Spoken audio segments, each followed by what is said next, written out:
Hi everyone, I'm Romaine. So now I'll be going through a few practice for exercise 4. So similar to earlier, I'll be looking at the first and last line to determine what is the tense for this passage.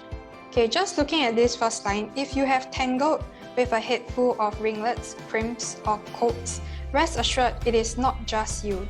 So you can look at the words have, it is.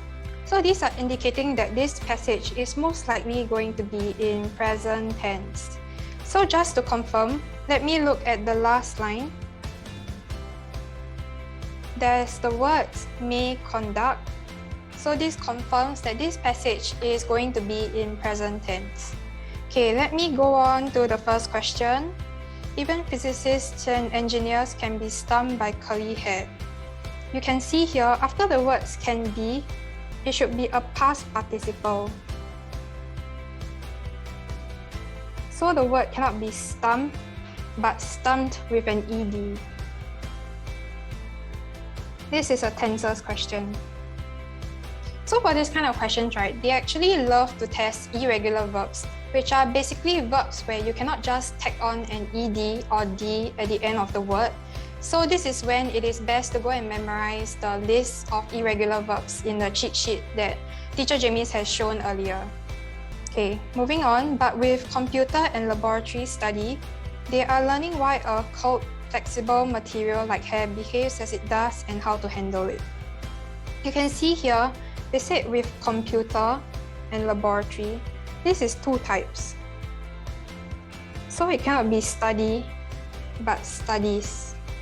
It has to be plural. So this is a singular plural question. Singular plural question.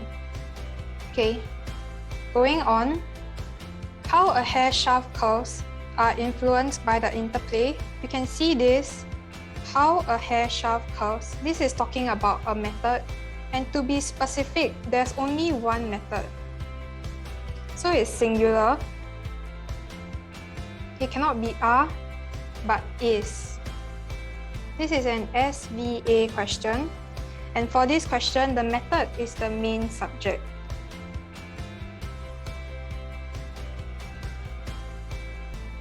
Okay, moving on. Influenced by the interplay between gravity, texture, and the follicle from which the hair grows. You can see here, they said gravity, texture, and follicle. This is three different factors. So it cannot be between, but among. This is a preposition question. Okay, so for between, right, it can only be for two factors. This is for two factors. As you can see on the next page, between is for two factors, among is when there are three. And if you wrote amongst, your answer would be considered correct as well because amongst and among, they mean the same thing. And basically, the only difference is that amongst is Old English and is less commonly used compared to among. But even if you write amongst, it's still correct. Okay, coming back to here. Asymmetrical follicles yield hair which curls, while symmetrical follicles yield straight hair. You can see the word yield, see the word which. Okay, it may look correct to you, but it's actually wrong. It should be that. This is a relative pronoun. Okay, why it's wrong is because there's no comma over here. Before the word which, there must be a comma, but before the word that does not need to have a comma, even though they basically mean the same thing and you can use them the same way. So you can see if I add a comma over here, the word which becomes correct. Unfortunately, there isn't, so it's considered wrong. Okay, moving on. The longer curly hair grows, the more complex its structure can be, said a study reported in a journal. You can see here the word said, this is in past tense, but as I mentioned earlier, this passage is supposed to be in present tense. So it has to be says. This is a tense question. Okay. Moving on, when straight hair generally follows a linear course as it emerges from the scalp, curly hair can spiral up or down and even double back on themselves. So over here, they are comparing between straight hair and curly hair. So this cannot be when. You require a contrasting conjunction there. So you can either use while or although.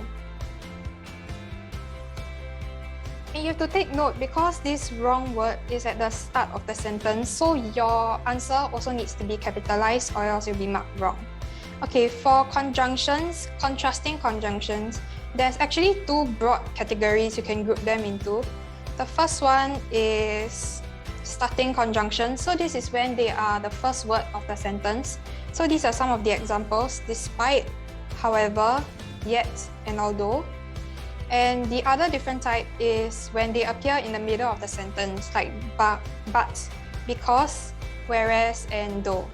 Of course, these are not exclusive. They can be interchangeable. It's just that this is where they are more likely to occur. For example, I'm very sure you have heard your teacher say, because and but should not be starting the sentence. And they should always be in the middle of the sentence. Okay, moving on. So, curly hair can spiral up or down and even double back on themselves. You can see that the themselves is referring to the curly hair. Curly hair is an uncountable noun. So it cannot be themselves, but itself. As for number 8, I actually skipped it because it doesn't seem like there's anything wrong. So anyway, going back to this, themselves is wrong because it has to be singular, not plural, because it's referring to the curly hair, which is an uncountable noun. Okay, moving on to line 10. It does not seem like there's anything wrong, and since I am only left with 2 blanks, that is where my ticks will be.